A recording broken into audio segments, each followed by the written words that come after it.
प्रदेश के मुख्यमंत्री त्रिवेंद्र सिंह रावत ने महिला ट्रांस हिमालय साइकिलिंग अभियान के लिए मुख्यमंत्री आवास से इस अभियान को हरी झंडी दिखाई। उत्तराखंड राज्य का प्रतिनिधित्व करने वाली कुमारी श्रुति रावत एवं बिहार राज्य की ओर से प्रतिनिधित्व कर रही कुमारी सबिता महतो को शुभकामनाएं दी हैं। बता दें कि 2 फरवरी 2021 से शुरू होने वाला महिला ट्रांस हिमालय साइकिलिंग अभियान बाघा बॉर्डर से प्रारंभ होगा। 5000 किलोमीटर का यह साइकिलिंग अभियान लगभग 80 दिन तक चलेगा। उत्तराखंड एवं बिहार की ये बेटियां इस अभियान के माध्यम से अखंड हिमालय, स्वच्छ हिमालय, कर्तव्य गंगा व महिला सुरक्षा का संदेश देंगी। इसके बाद पंजाब, जम्मू कश्मीर, हिमाचल प्रदेश, उत्तराखंड, नेपाल, पश्चिम बंगाल, सिक्किम एवं असम होते हुए अरुणाचल प्रदेश के टीजू में अपनी यात्रा पूर्ण करेंगी। इस अवसर पर मुख्यमंत्री ने अभियान के लिए श्रुति रावत को 1.5 लाख रुपए का चेक प्रदान किया। प्रदेश के कार्यों को तेजी से बढ़ाने के लिए मुख्यमंत्री लगातार प्रदेश का दौरा कर रहे हैं। लोगों को लोगों से जोड़ने के लिए प्रदेश की सड़कें मुख्य भूमिका निभाती हैं। बुधवार को मुख्यमंत्री त्रिवेंद्र सिंह रावत ने कुछ विधानसभा क्षेत्रों में सड़कों के निर्माण के लिए वित्तीय मंजूरी दी। गंगोलीहाट विधानसभा क्षेत्र के अंतर्गत 2 मोटर मार्गों के प्रथम चरण के निर्माण कार्यों के लिए 34.40 लाख की मंजूरी दी। साथ ही हरिद्वार के झबरेड़ा विधानसभा क्षेत्र में प्रेमनगर सरकड़ी कलेमपुर सड़क निर्माण के दूसरे चरण के कार्यों के लिए 1.52 करोड़ की स्वीकृति दी है। वहीं टिहरी जिले में नरेंद्रनगर विधानसभा क्षेत्र में ज्वारना से बड़कोट मोटर मार्ग के दूसरे चरण के नव निर्माण कार्य के लिए 2.05 करोड़ की वित्तीय सहमति दी है। देश का प्रसिद्ध कॉर्बेट नेशनल पार्क लोगों को अपनी सुंदरता से बेहद लुभाता आया है। कॉर्बेट के बाद अब सीतावनी पर्यटन जोन पर्यटकों का पसंदीदा स्थल बनता जा रहा है। यही वजह है कि लॉकडाउन के बाद केवल 3 महीनों के भीतर ही 25,000 से अधिक पर्यटक सीतावनी पर्यटन जोन में सफारी के लिए पहुंचे। इस जोन में बाघ, हाथी, गुलदार, चीतल, सरीसृप, भालू समेत वह सभी वन्य जीव मौजूद हैं जो कॉर्बेट में पाए जाते हैं। इसके अलावा पक्षियों की भी अच्छी खासी प्रजातियां यहां मौजूद हैं। बता दें कि पिछले साल 15 अक्टूबर को सीतावनी जोन पर्यटकों के लिए खोला गया था।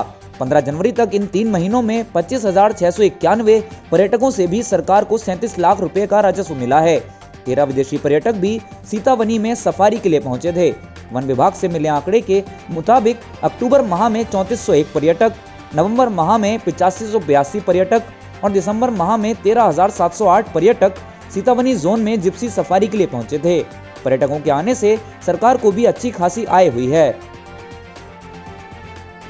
प्रदेश में जल्द ही कुंभ मेले का आयोजन होने वाला है। मेले को लेकर प्रशासन काफी सतर्क नजर आ रहा है। मेले की तैयारियों को लोगों तक पहुंचाने के लिए मुख्यमंत्री त्रिवेंद्र सिंह रावत ने बुधवार को पत्रकारों से बातचीत की। उन्होंने बताया कि कुंभ को लेकर धरातल पर बेहतर काम हुए हैं। सरकार ने स्थायी कार्यों पर ज्यादा फोकस किया है जिससे इनका फायदा आगे भी मिल सके। धर्मनगरी को कलर कल्चर देने का भी काम किया गया है। हरिद्वार धार्मिक और साधु संतों की नगरी होने के साथ ही हमारी आध्यात्मिक राजधानी भी है। यहाँ कुंभ के दौरान हजारों लाखों श्रद्धालु आएंगे। ऐसे में हमारा ब्राह्म्य स्वरूप भी आध्यात्मिक होना चाहिए। वहीं कुंभ को लेकर केंद्र से जारी गाइडलाइन के एक सवाल पर सीएम रावत ने कहा कि अभी पहली लड़ाई कोविड से है। ऐसा कोई जोखिम नहीं उठाना चाहते कि कुंभ संक्रमण का कारण बने। इस दौरान सीएम रावत ने यह भी बताया कि राज्य में कोरोना वायरस संक्रमण की स्थिति के साथ ही कुंभ में आने वाले श्रद्धालुओं के लिए बेहतर सुविधाएं विकसित की गई हैं। सरकार ने स्थायी कामों पर फोकस किया है जिससे इनका फायदा आगे चलकर भी मिले। प्रदेश के सीएम त्रिवेंद्र सिंह रावत बुधवार को तल्ला सल्ट स्थित हरड़ा में स्वर्गीय विधायक सुरेंद्र सिंह जीना को श्रद्धांजलि अर्पित करने पहुंचे।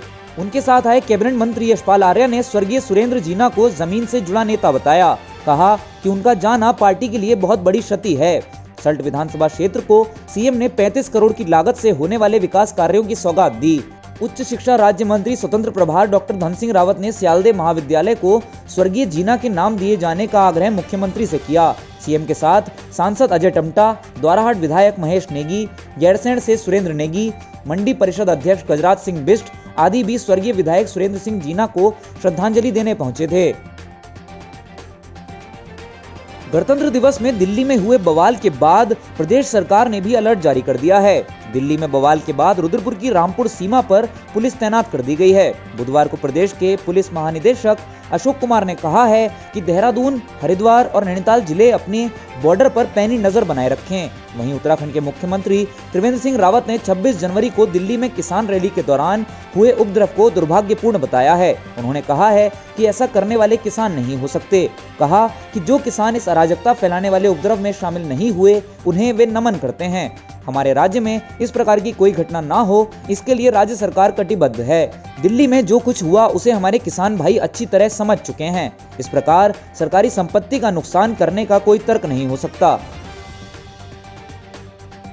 कोरोना के आसारों को कम होता देखते हुए प्रदेश में भी लगातार ट्रेनों के संचालन को हरी झंडी मिल रही है।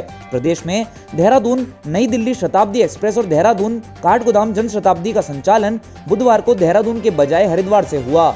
रेलवे अधिकारियों के मुताबिक हरिद्वार और रायवाला के बीच आरओबी निर्माण कार्य के चलते दोनों ट्रेनों को देहरादून लाने के बजाय हरिद्वार से वापस रवाना किया गया। स्टेशन अधीक्षक ने बताया कि यात्रियों को बुधवार को शताब्दी या जन शताब्दी एक्सप्रेस से यात्रा करने के लिए हरिद्वार जाना पड़ा। वहीं उपासना एक्सप्रेस भी 2 घंटे की देरी से देहरादून पहुंची। इसके अलावा देहरादून नई दिल्ली जन शताब्दी एक्सप्रेस, देहरादून कोटा नंदा देवी एक्सप्रेस समेत बाकी सभी ट्रेनों के संचालन में कोई दिक्कत नहीं आई। रेल मंत्रालय और रेलवे बोर्ड ने नियमों में बदलाव करके अधिकारियों और कर्मचारियों को बड़ा झटका दिया है। रेल मंत्रालय के अनुसार स्पेशल ट्रेनों के वातानुकूलित कोच में रेलवे के पास से दी जाने वाली मुफ्त सीटों की द्वितीय श्रेणी में अब सिर्फ 1 सीट की ही मुफ्त सुविधा मिलेगी। रेल मंत्रालय के इस फैसले के बाद से कर्मचारी काफी नाराज नजर आ रहे हैं। साथ ही रेलवे ने ऑनलाइन आवेदन की प्रक्रिया भी शुरू कर दी है। बता दें कि रेल मंत्रालय के इस फैसले से वातानुकूलित द्वितीय कोच में सफर करने के लिए रेल कर्मचारियों को पत्नी, बच्चों और आश्रितों को अपने पैसों से आरक्षण कराना पड़ेगा। रेलवे बोर्ड के इस फैसले से कर्मचारियों और अधिकारियों को अनेक दिक्कतों का सामना करना पड़ेगा। इसके अलावा रेलवे बोर्ड ने रेलवे पास जारी करने की प्रक्रिया को भी बदल दिया है। पंडित दीनदयाल गृह आवास योजना के तहत प्रदेश के लोगों को रोजगार से जुड़ने का मौका मिल रहा है। यह योजना उत्तराखंड की यात्रा में आने वाले देशी विदेशी पर्यटकों को एक अनोखा अनुभव प्रदान करने की कोशिश कर रही है। लॉकडाउन के बाद जिले में पर्यटकों की आवाजाही काफी कम रही है, लेकिन आने वाले दिनों में योजना का लाभ स्थानीय बेरोजगारों को मिलने की पूरी उम्मीद है। योजना के तहत घर का नवीनीकरण भी किया जा सकता है। प्रथम 3 वर्षों तक SGST की भरपाई भी नहीं करनी है। इसके अलावा पर्यटन विभाग संचालकों को आतिथ्य सत्कार का प्रशिक्षण भी देगा। 2 लाख रुपए की सीमा तक नए शौचालयों का निर्माण किया जा सकता है और भू परिवर्तन की भी इसमें आवश्यकता नहीं है।